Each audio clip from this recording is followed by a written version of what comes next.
Well, the action here at Snetterton now cranks up a few notches as we get set for round 17 of the High QMSA British Touring Car Championship.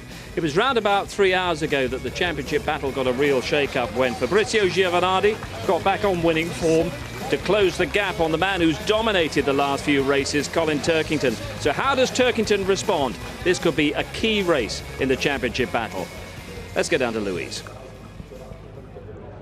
Yeah, down on the grid with Chris Brown, who's the team principal of the Sunshine.co.uk team, who we saw have a fantastic result, podium finish in that last race. I mean, Chris, just tell us a bit about what that means to the team. It's a huge result for the team. I mean, everybody who knows Paul and knows the team, they've been watching us over the course of the season. We've had such a run of bad luck. With Thruxton, there was a puncher. At Croft, we had the alternator. So to come here, you know, the hallowed ground of O'Neill, and to get a podium is absolutely amazing. You know, we may as well have just won the race, really. But it was like a victory for you guys, wasn't it? Yeah, and he cried like a girl as well. What could you ask? What was the reaction amongst the guys back in the garage? Any tears there as well? I think everyone was in tears in the garage. You know, there was all the team managers were crying. A couple of the mechanics that they had a tear in their eye as well. Everybody's just so chuffed. We worked so hard to get to this point where we can actually get on the podium and start challenging for race wins without reverse grids and things like that. So it means such a huge amount to us. And just a word about Paul as well. I mean, we could, you know, the emotion from him was obvious, but just a word about the way that he's been driving. Yeah, it's, you know, he's been out touring car for, everyone knows, for about 4 years. He came back, did a stint last year. He's come back again this year. He just goes out, he gives it his all, and you know, we say to him at the start of every race, you know, you go out there and you do what you need to do. Don't worry about, don't worry about the car. And he just gets his head down and he drives like he drives like he stole it. Good lad. Has he got a box of tissues in the car with him for this race? Yeah, I think we're going to be approaching Kleenex for next season and see if they want to sponsor him. He's just pulled up behind us actually. Let's just run round and see if we can have a quick word. He's almost run over his quick earlier right there. See if we can just pull the car door open. So have you composed yourself slightly for this race? Yes, of course I have. You know, we've got a job to do. We've had a fantastic third place thanks to Sunshine.co.uk and Tech Speed. I think we can have another good result. I know we can do the job, the car can. So, you know, I think we'll go for it. The best job we've got. Marvin Humphreys at Tech Speed said, go and enjoy yourself. Let's do it. Well, you say enjoy yourself, but you'd enjoy yourself all the more if you were up on the podium and starting in third. There's a very good chance of doing that, isn't there? Yeah, definitely. We've got a bit of weight on the car, bit of success ballast, which is always nice. Success. So, you know, we'll give it our best shot. The car's well up for the job.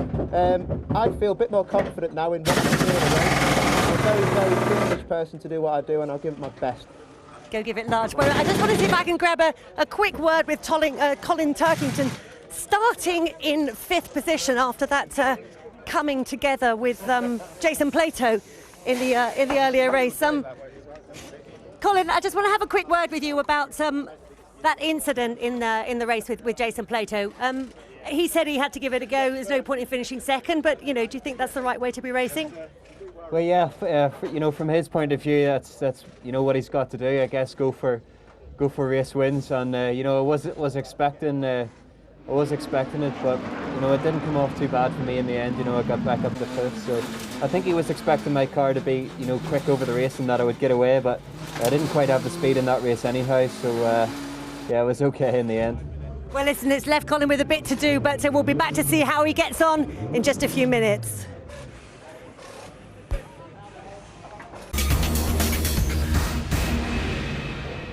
Our first touring car race of the day here at a very rural Snetterton was strong on first lap drama and final lap emotion. What lies in store in round 17 of the championship?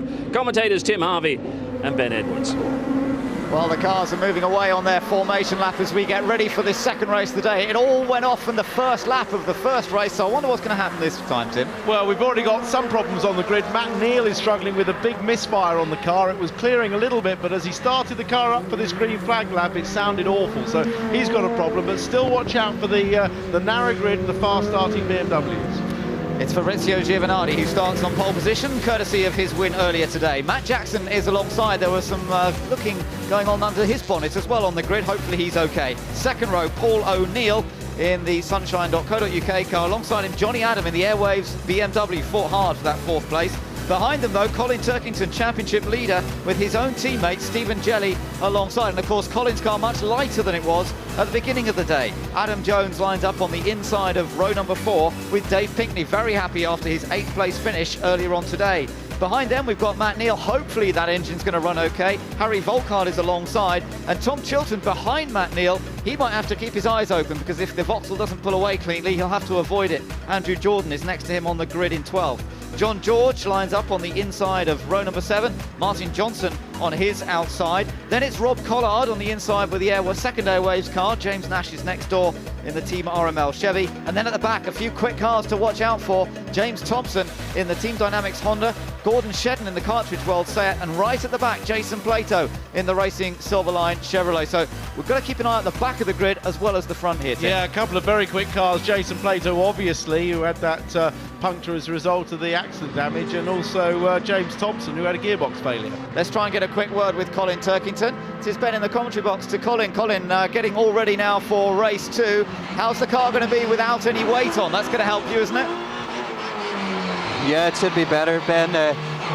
You know, losing 36 kilos is going to help my, you know, acceleration from the slow corners, and you know, that's where I was a bit slow in the first race. So, you know, hopefully I can make a bit of progress here. And the formation lap's a bit quicker than it was last time.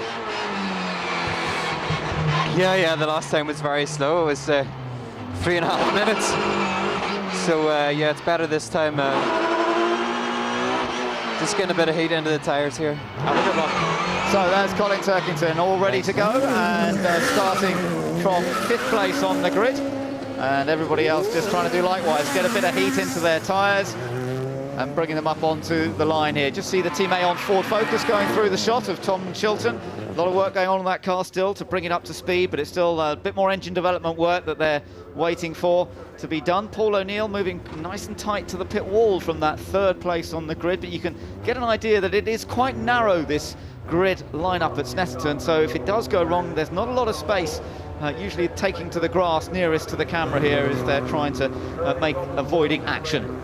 Well, Johnny Adam and Turkington both there on the 3rd row of the grid. They'll be looking to get through between Jackson and O'Neill. Let's hope 2 into 1 goes.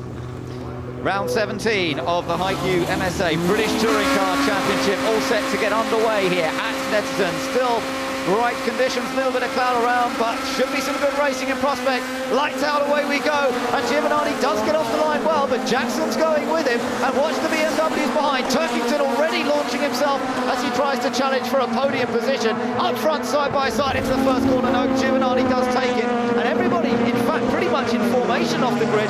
The BMWs weren't able to take as much advantage as possible. Somebody was in trouble there at Riches. That was one of the Vauxhalls. I think it might have been Matt Neal. No, it was Andrew Jordan. Yeah. But Johnny Adams got up to 3rd place. He was the fast-starting BMW in that. He and Turkington both going for the gap between Paul O'Neill and Matt Jackson. It was Johnny Adam that got through into 3rd.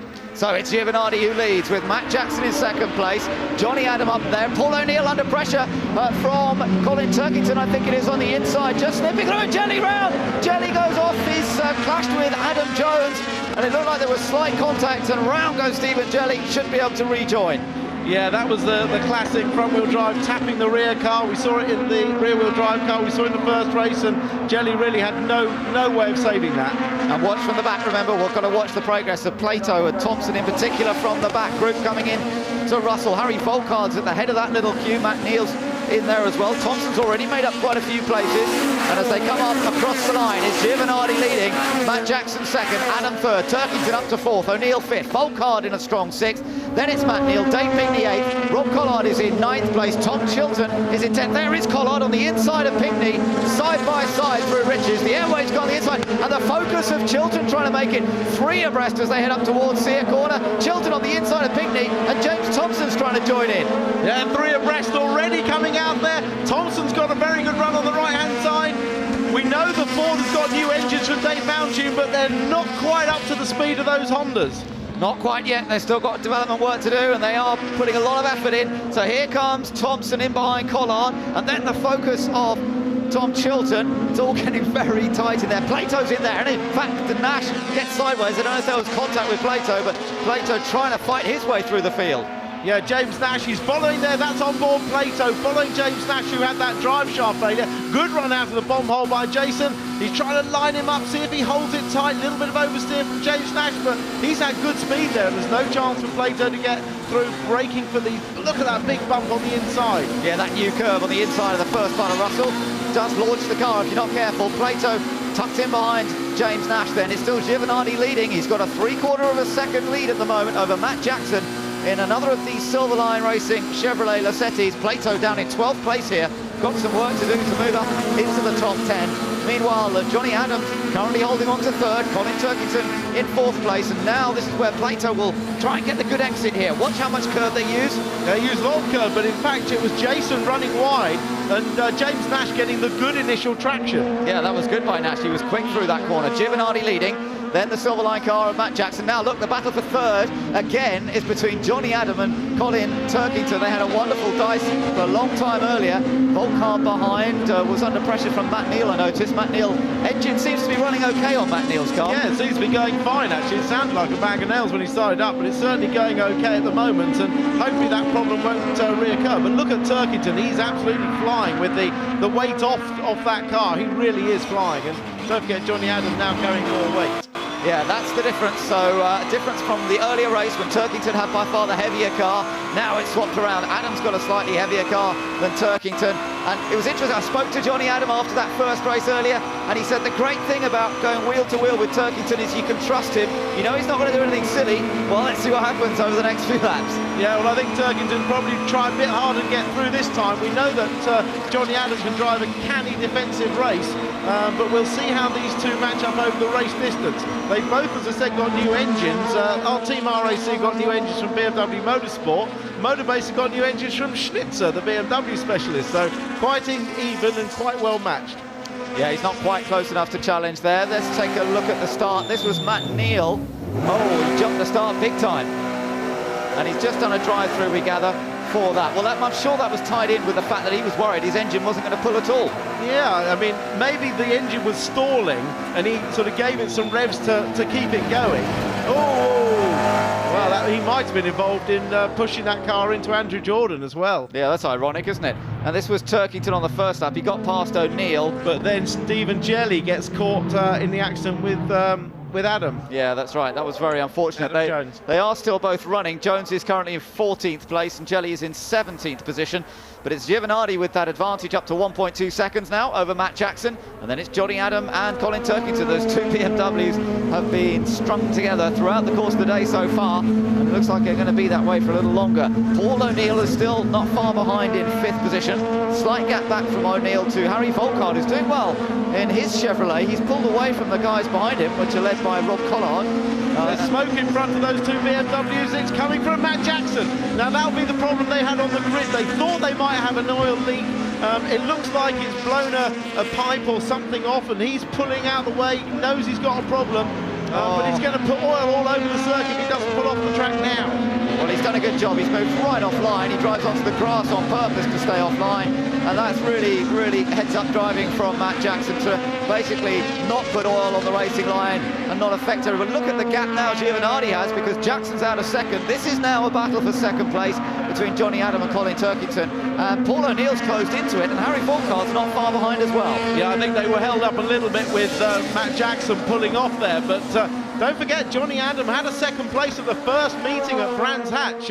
It was a demoted win after he tapped Jason Plato, but he has had a second place. But he'd be very keen to bring another podium to the Airwaves team. Absolutely right, yeah, and driving well. Nerkin Thompson, he's come from the back, remember, he's up to 6th already, and Plato's just set fastest lap on a 1:12.5. He's still tucked in behind James Nash, who's driving very well, James Nash. Good to see the cars running okay. Plato down the inside now, though, and he has taken that place. So Jason up into 8th place. He's got fastest lap, so he's still going to be picking up the places here. Yeah, that's impressive as well, to set fastest lap on lap 5, because these cars normally set their fastest lap, at least the front wheel drives do, in the first 3 laps. Bit of dust in the background, but that's people just running a little bit wide out of Sear corner, I think. And James Thompson, a bit of a slide as he comes down through the S's and into the pit. Jackson, poor old Matt Jackson with the oil coming from beneath his car, out of second place. Could have been some really useful points there for the guys, but it's not going to happen. Yeah, of course, there's a big incentive for the drivers to get the car back to the pits because they want to give the team the maximum amount of time to fix it before the last race. Now we're on board with Jason Plato. The next target on his list is Rob Collard in the Airwaves BMW. We know his teammate, Jonathan Adam, is doing a great job up front. Collard himself is holding on to 7th here, and he's got Jason Plato bearing down on him in this Chevy, which is very quick in a straight line. There's a bit more of a headwind up here than there was earlier, but it also, of course, is a tailwind down the main straight. Looking back from Collard's car, and that's the view of Jason Plato right behind. Yeah, it'll be interesting to see the exit from the next corner. This is Sear onto the back straight, the Revit straight. Jason a much tighter line, using a lot more of the curb, but well, they come off the corner quite equally. Now let's see what happens. The top speed of the BMW's good, but the Chevrolet has the highest top speed of any front-wheel drive car, and of course he's not got any weight on either. No, that's right, but look how evenly matched they are. He's just getting the gain, but that's the time when they go on the brake, so he can't quite use that engine power to his full advantage there. Behind them, there's James Nash, and then it's Gordon Shedden in 10th place, and Andrew Jordan behind. This is the battle for second place still between Johnny Adam and Colin Turkington. Still nothing to choose between them. They have pulled away again slightly from Paul O'Neill in 4th. Now, of course, also you've got to remember that Turkington is happy enough with 3rd, so he's not going to take, again, too big a risk. He knows how to finish. He's been in this championship long enough, and this is his great chance this year. And I'm sure he's not going to throw it away with anything rash. No, that's right. He's got to think about the title as much as he would love to get past the car ahead of him there into Rich's corner. Wonderful bend, 100 mile an hour, double apex right-hander off into the cornfield if you get it wrong, and we've seen 1 or 2 people do that already today.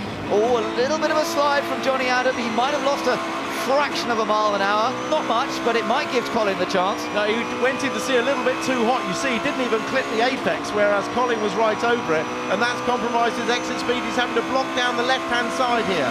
Yeah, but that forces Turkington to go around the outside. Oh, it's always the hard thing to do. Has to think about it, but Johnny Adam had just enough speed there. He's going to try and cut back on the exit.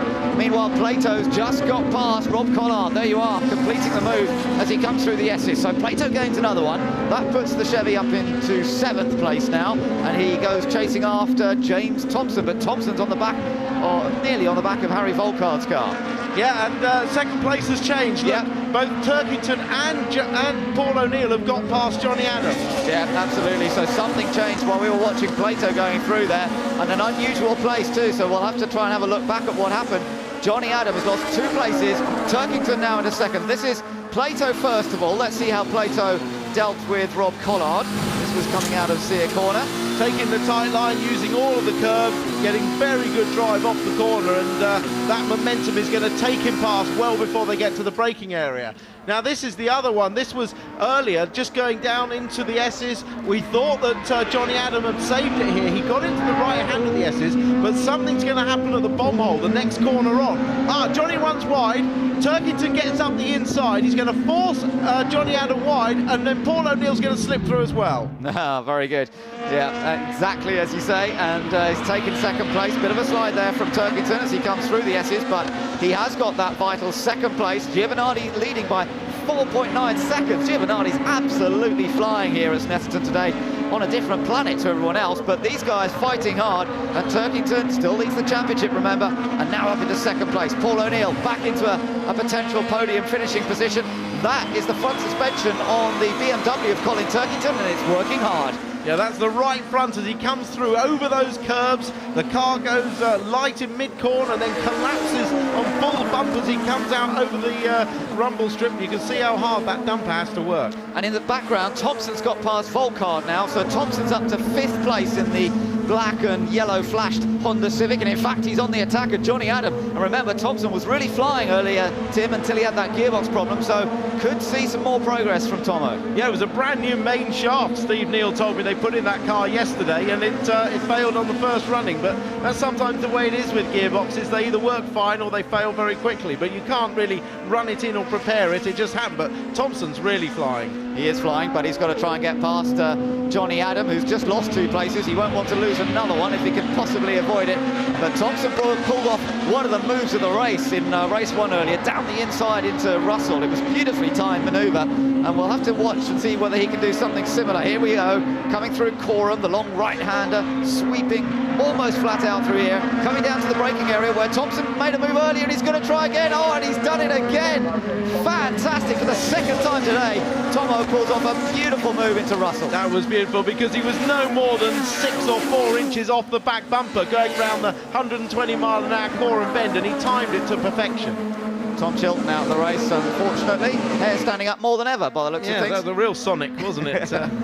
But he's out, unfortunately, and well, let's hope they can get the car ready for the 3rd race of the day. Meanwhile, this is a good little race going on. Johnny Adam now protecting from Volkard, who got all sideways and lets Plato through. I don't think there was a touch there, was there? No, there was. Oh, well, I didn't see it, But sorry. it was so subtle by Jason Plato.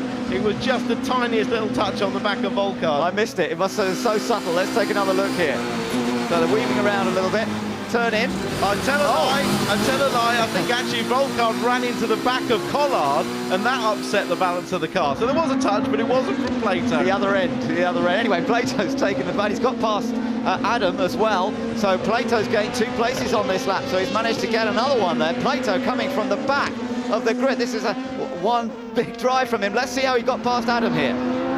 Down the inside. Oh, he made it look easy. That was clean as you like, wasn't he? He really did. I think Johnny Adams possibly struggling with the extra weight on that car now, working the tyres hard. But Plato and Thompson have really flown through the field. Matt Jackson's just come back out onto the circuit, just trying to make sure the car's running for race 3. But it's Giovanardi leading, Turkington, O'Neill under pressure from his big friend James Thompson. Now this is going to be an interesting little tussle because Tomo's got a very fast car here, there's no doubt about it, and he's now going to try and get a podium finishing position. Remember, Tomo started back on row 9 of the grid, 17th on the grid. Plato started another couple of places further back, and yet here they are, potentially looking at a podium finish. Yeah, but Paul O'Neill is carrying 27 kilos of weight that he wasn't in the first corner, in the first race, and that should make him sort of 2 to 3 tenths of a second slower. Well, he's going to defend. I thought he was leaving the door open there, but he actually defended very well. Yeah, good stuff. He gave Thompson the inside line into the first part, but it meant that he still had control in the second part of the corner. And as they slide through Bombhole up towards Coram, and still he's just got in front. Now this is the danger area. We've seen how good Tomo is here, but the Integra very fast through Coram. Well, actually, James backed out of it. He was looking up the inside on the way into the corner and realised he was going to hit Paul O'Neill, so he backed out of it. So that's what made it look a bit quicker. Now that's inside the sunshine.co.uk team. They're looking on. They would love another podium, but it's going to be very difficult to achieve with both Thompson and Plato behind. Yeah, look at Plato now, because you mentioned him, and he's close right up to the back of James Thompson's car. This is wonderful stuff now. So our former champions all going at it here, hammer and tongs. I was talking to Plato earlier, and he said, you know, I had to make that attempt in the first race. He sees this Snetterton meeting as crucial, and Thompson lost momentum, and he's allowed Plato a chance. I don't know what happened to Thompson there quite. Yeah, that was strange. It was almost like a repeat of the first race where he lost that gear coming out of Sear, but he momentarily was held up. Whether he ran into the back of Paul O'Neill, I don't know, but he was held up, and it was exactly the moment that Plato was on the throttle coming through. So Plato was handed that one on an absolute plate, and he's now up into 4th, battling for 3rd with Paul O'Neill, and O'Neill will be a bit more wary perhaps that Jason will be less friendly than James Thompson right behind. Let's see what happened earlier on here. Yeah, this is from another angle. Watch Thompson. He has a good initial run, and then what happens? Yeah, I think look, he ran into the back of Paul O'Neill, which slowed them both up, and then Plato jinked out to the left and carried the momentum through. Awareness from Thompson, seeing suddenly that Plato was there, didn't try and block him. I mean, that's intelligent, good racing from seasoned veterans. You know when you've lost momentum that there's no point in blocking the guy, and so he didn't. And Plato goes through in 4th place. It's Giovanardi leading this race. He might be forgetting that Vauxhall are heading for 2 out of 2 victories here, because Giovanardi has turned around things from qualifying and making that Vauxhall fly around this Snetterton circuit. He leads by 3.8 seconds, but it's still all up for grabs in terms of certainly the final podium slot. Turkington currently 2nd, O'Neill in 3rd. You're on board with Plato, sitting 4th, looking for 3rd place. Down into the S's we come once again. This tricky braking area. Cars are really unstable, as you can see, as they come through that section. Yeah, Paul O'Neill just got the slightest bit of a wiggle around the left-hander. It put him offline, then for the right, and that fraction of lost momentum allowed Plato to jump straight onto his tail. Through Coram they come then, and down in towards Russell. Is Plato going to have a lunge down the inside here? I don't think he's close enough, nope. And he's just desperate, everybody down in that pit. They want that other podium finish from Paul O'Neill. Can he hold it together for the remaining laps? Giovanardi has completed 14 laps.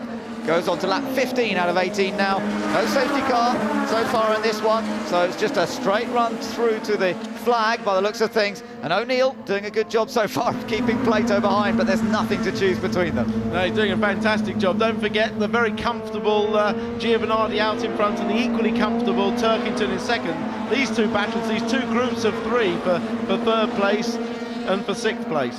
There is Giovanardi, so Fabrizio Giovanardi looking for that third title in a row, of course, as we get into this second half of this season, and he really fired up, and he's through.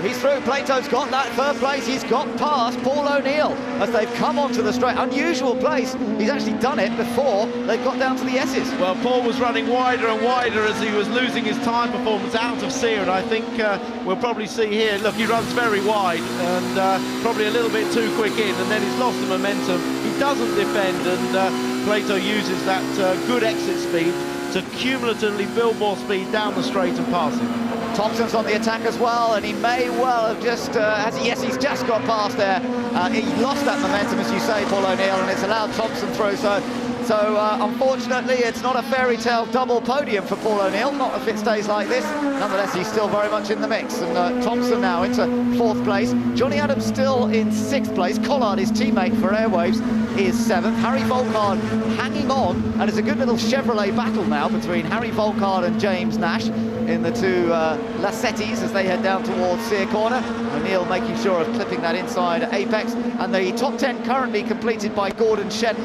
Remember, it could be as many as 10 cars that will be reversed on the grid for race 3 later on this afternoon, so Shedden in 10th at the moment might have a chance of starting up front later on today. Yeah, don't hold it against Paul O'Neill, because he was fighting with a ballasted car against two of the fastest cars on the grid.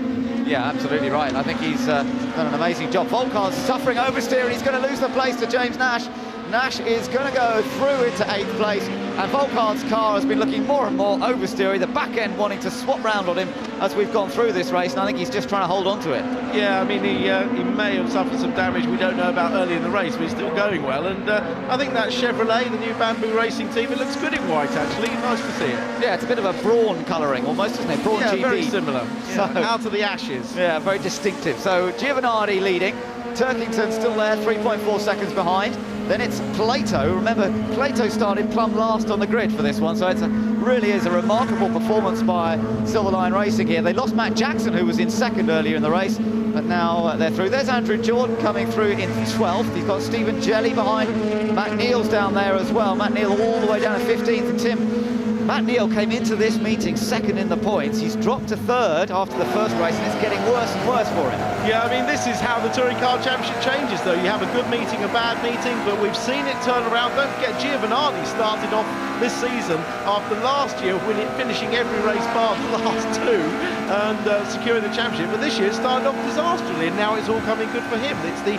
ebbing and the flowing of championship battles. It's what you were talking about earlier, and I mean, Matt Neal's going through this more than anything. By the way, recently became a black belt. Matt Neal did in something called free fighting. That was a Chevy, just one of the, I don't know if that was Jackson, I think, just moving out of the way. Yeah, he's a black belt in free fighting. I'll tell you what, with his height and his skills as a free fighter, you wouldn't want to meet him on a dark night. He's a first Dan black belt, so I dare say the next encounter between him and Jason Plater will be fairly interesting. Yeah, that's a good point. We're on to the final lap then, and Giovanardi has this one totally under control. Paul O'Neill, though, still tucked in behind James Thompson in this battle for 4th position, and I wonder if O'Neill can pull off anything in the closing moments here. Thompson's car just beginning to slide around a bit more than it was in the earlier stages of the race, so he's going to have to work hard, but certainly not close enough there to push into the S's, which is the main overtaking place. There's Giovanardi. Turkington still solidly scoring points. He's running second, Plato third. Here's that battle for 4th then. Thompson versus O'Neill. There's no way that O'Neill's close enough to challenge there. and behind them it's still got Johnny Adam, then Rob Collard, then James Nash. Good run this from James Nash, good to see him up there in the top 10. He'll be well pleased after the problems he had in qualifying yesterday. He had to have an engine change as well, so Nash coming through for a decent result. But no one can match Fabrizio Giovanardi, the double touring car champion here in the UK, is going to come through to take another victory. A brilliant performance for VXR in the Vectra. It's 2 out of 2 wins here at Snetterton for Giovanardi. Turkington takes second. Plato comes home in third place, having started 19th and last on the grid. Jason Plato. Thompson in fourth. O'Neill has to settle for fifth, and he had a nice little cartridge world team battle across the line there. That goes to Gordon Shedden, who finishes 10th from his teammate Adam Jones, with Andrew Jordan finishing in 12th place and Stephen Jelly in 13th position. But Fabrizio Giovanardi bringing his win tally in British touring cars over the last few years up to some 21 victories with that. And what a time in the series to do it as the second half of the championship gets underway. Perfect timing from the experienced Italian, and you really can never ever count him out of a championship tussle. Turkington though still will be leading the points because of that solid second place, and I think that Team RAC will be well pleased with that. They started 5th on the grid and he had to fight for it. There were obviously quite a few little battles going on. There is Colin Turkington. I think he'll be very, very satisfied. Hand goes up, no problems at all there, and he managed to fight hard with Johnny Adam in the early stages. Matt Jackson went out, of course, so that was a place gained. And second place will do very, very nicely indeed. And by the way, fastest lap went to Jason Plato, so the extra point, the bonus point, going to Jason Plato, who came all the way from the back. There he is, and I think he's got to be happy with that one, because he started 19th and last on the grid. He set fastest lap on lap number 5, 1:12.5, and in fact at the end of the race there he was the quickest man on circuit on the last lap as well. So a really top effort from Jason Plato to come home in third position. Confirmation of the results in this race then. Giovanardi taking victory comfortably from Turkington, a very solid second, and Plato an amazing third from the back of the grid. Thompson also came from the back. Paul O'Neill looked as though he might make it a double podium, had to settle for 5th. Johnny Adam and Rob Collard in the 2 Airways cars were 6th and 7th. Then it was James Nash, Harry Volkard and Gordon Shedden. Just outside the top 10, Adam Jones, the second of the Cartridge World cars, then Andy Jordan, Stephen Jelly, Matt Neal, really not having much luck in Snetterton this weekend. Martin Johnson and John George were next up. Dave Pinkney a lap down at the end. Matt Jackson went out with an oil leak, and Tom Chilton was an early retirement.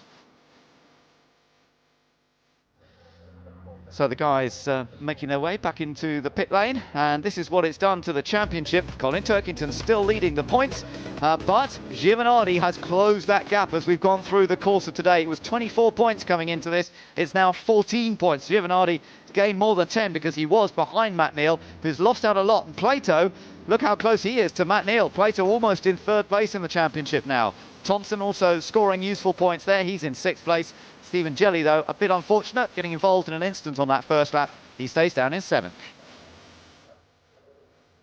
Well, Fabrizio Giovanardi making it 2 in a row and making it look pretty easy as well. You were in a class of your own in that race, weren't you? I think it was all around the start, because I know the BMW is really strong, so I will be really concentrate on start first, and then the car was great as I was in the first race, so I had a good gap because I've seen some fighting behind me and they could manage the gap. So I don't know the real potential of the BMW was too far. Anyway, we've seen the third one. So did you feel like you were able to actually back off at the end of that race? You had it that much under control? Yeah, more or less. Yeah. My car was, well, I think perfect. I can tell you perfect, because there wasn't any trouble, any problem until the end. Great. Great result. Another great result as far as the championship is concerned, isn't it? You ain't giving up on this one easily, are you? Yeah, I don't want to lose anyway, so I will attack until the end.